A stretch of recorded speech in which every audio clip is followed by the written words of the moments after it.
Hello, my name's Dave Beach and I'm a reader in Art and Marxism at the University of the Arts London. During this time of quarantine, I want to talk about the relationship between living and working. I want to argue that we're not just doing the same things in different places or at different times. Working from home en masse alters the very basis on which work has historically separated itself from the domestic sphere. What I want to do in this short video is not explore these changes in detail, but outline a broad historical, social and cultural context for thinking about the relationship between living and working that recent events have highlighted. First, I want to underline the fact that living and working are not neutral categories. Feminists have highlighted the arbitrary boundary between living and working by focusing on the ways in which women have been discouraged from thinking about domestic chores as work.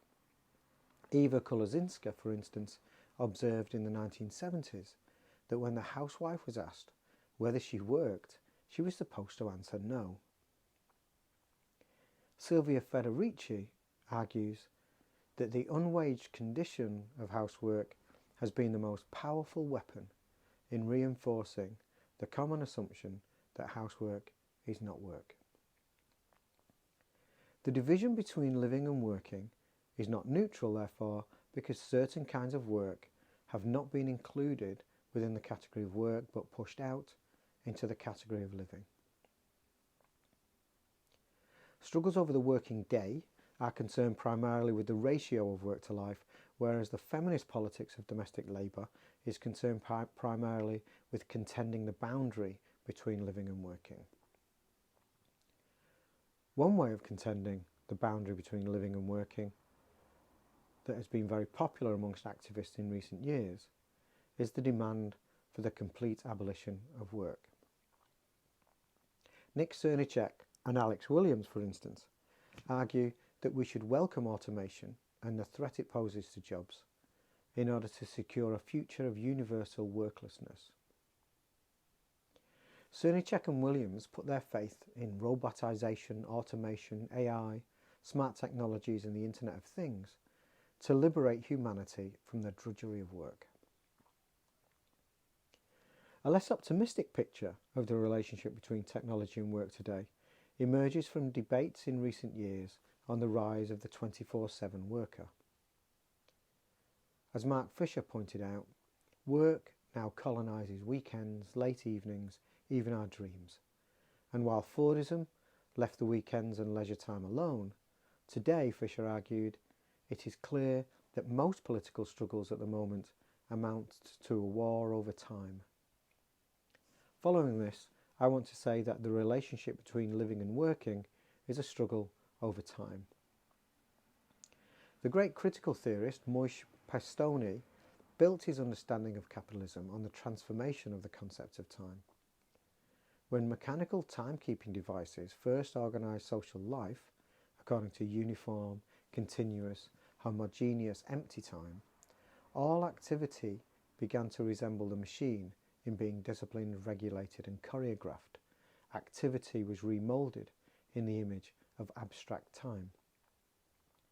Time, then, is not merely measured by clocks, it's reshaped by clocks as consisting of exchangeable and equal units, seconds, minutes, hours and so on, abstracted from the sensuous reality of light, darkness and the seasons, which had previously given an unequal shape to time. In some sense, then, the tension between living and working is a trace of the struggle between lived time and clock time. The history of the politics of work has not always recognised the centrality of time and is instead focused on the character of the work process. The great Romantic philosopher Friedrich Schiller argued against both work and idleness in favour of play. The utopian socialist Charles Fourier developed the idea of attractive work, which requires variety in the working day, and the important German philosopher Moses Hess imagined a world in which work and pleasure become identical with one another. William Morris argued that all work, as far as possible, should become the self-realisation of the worker and to be an extension of the worker's personality. Here perhaps we get a glimpse of how the domination of working over living might be reversed. And at its best, romantic anti-capitalism calls for the distinction between living and working to be dissolved. Contemporary critical theory accuses the 19th and 20th century politics of work of affirming work rather than demanding its abolition.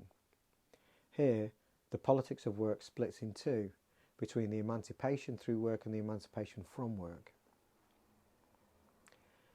Miya Tokumitsu, for instance, rejects all traces of the early socialist demand for a transformation of work as a pleasurable activity, for instance, by rereading the slogan, "Do what you love," as the unofficial work mantra of our time. Do what you love, then, is the work ethic of Steve Jobs rather than Henry Ford, but it is an effective way of making us work harder. If the old ideas about making work pleasurable have lost part of their critical edge, we also need to revisit the ideas that we have inherited about the relationship between art and work, and between the artist and the worker, particularly the notion that making art is an ideal form of labour. In 1957, Meyer Shapiro expressed a resistance to capitalism through artistic production, saying, "Paintings and sculptures are the last handmade personal objects within our culture. Almost everything else is produced industrially, in mass, and through a high division of labour. Few people," he said, "are fortunate enough to make something that represents themselves, that issues entirely from their hands and mind, and to which they can affix their names."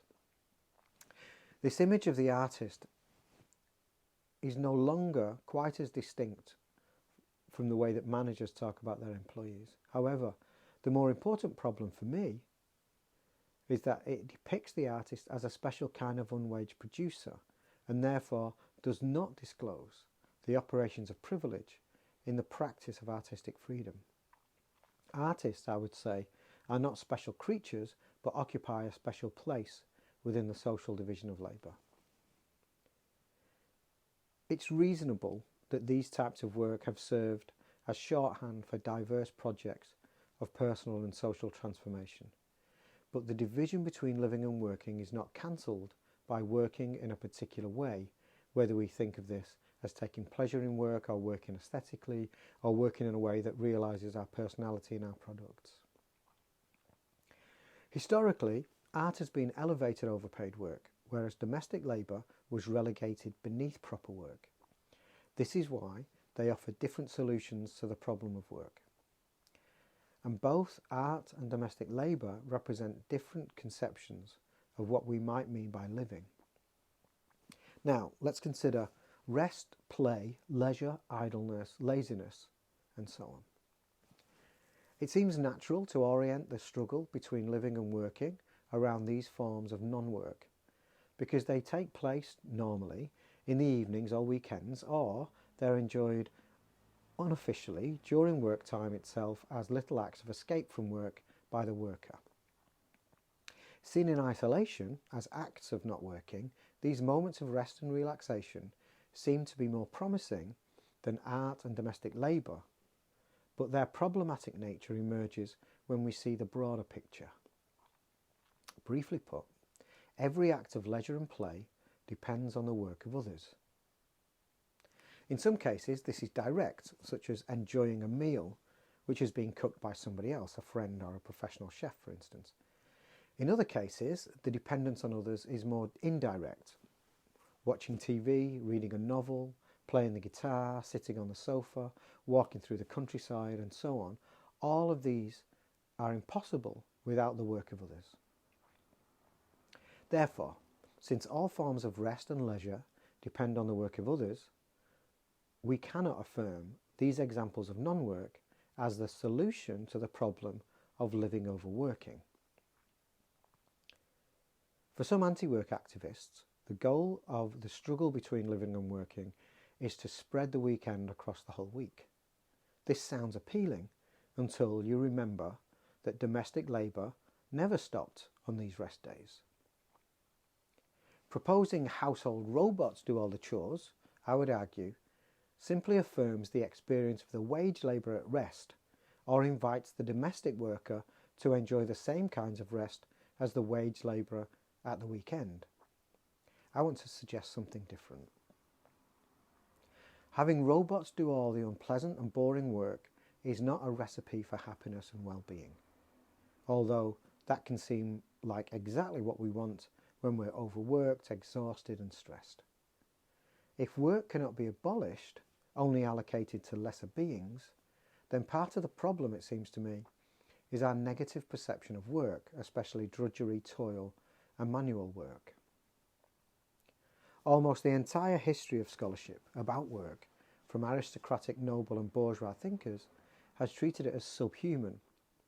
The contemporary politics of anti-work tends to confirm this perception of work. However, this is only the case if we exclude intellectual labour from our category of work. Work that requires thought, invention, taste and so on has usually been treated as the epitome of the human in discussions of work. As well as confronting the whole history of thinking about work, therefore, we need to confront this notion of the human as exemplified in not working, not doing household chores, not working with your hands and so on. Choosing art as a form of human endeavour superior to domestic labour is unacceptable if this means someone else must do the housework for you. What's more, I want to say, this conception of what is truly human not only depends upon work of others, who are, by extension, subhuman, but is very often little more than a coded way of affirming the life of the privileged over the life of everyone else. Let's begin again then by stating clearly that there is nothing subhuman about childcare, street sweeping, cooking, farming, cleaning, digging, shopping, working in a shop, elderly care, or washing your own paintbrushes. The perceived danger of eroding your humanity by doing menial work must therefore be confronted with the idea that one's humanity is possibly eroded by elevating oneself above those who do the manual work for you. Slavery is inhuman, but the slave is not subhuman, and we do not become more human by emulating the slave owner. Likewise, we do not become more human by taking pleasure in our work while others suffer, and it is not more humane to love what you do and hate to think of yourself doing those horrible jobs that others have to do. This is why pleasure is not the solution to work. Pleasurable work is at best an individual subjective solution to the perceived unpleasure of work, not a social or collective solution to the relationship between living and working. What's more, I would argue, pleasurable work does not adequately challenge the negative conception of work that we've inherited from the aristocracy, or the conflation of the human with elite preoccupations of intellectual labour. Pleasure in rest is no more preferable than pleasure in work. Both respond to the social division of labour by affirming the aesthetic experience of the individual. Human acts of caring for others and caring for ourselves, as well as mundane acts of communal world building and collective struggle, are excluded from the category of acts that are pleasurable in themselves. I've been trying to think through the politics of living and working in solidarity with all those whose work is necessary for the life that I want to live, and this means, by extension, expressing solidarity with myself during those times when I care for others, my environment and myself. This means recognising myself in the menial and the manual work that I do as much as in the intellectual and creative work that I do. It also means recognising the humanity of everyone who does the worst kinds of work. The problem of living and working is a struggle over time. In the most immediate sense, this means trying to find time to do things that we value. I'm not only thinking of pleasurable things and intellectually worthy things. One of the challenges we face is to discover the value of doing those activities that have been historically denied value. One of the effects of these unprecedented times is that the demarcation lines between living and working have almost completely eroded.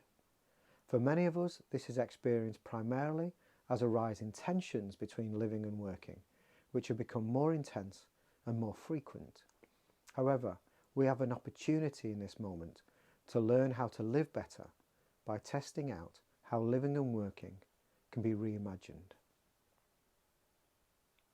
Thank you.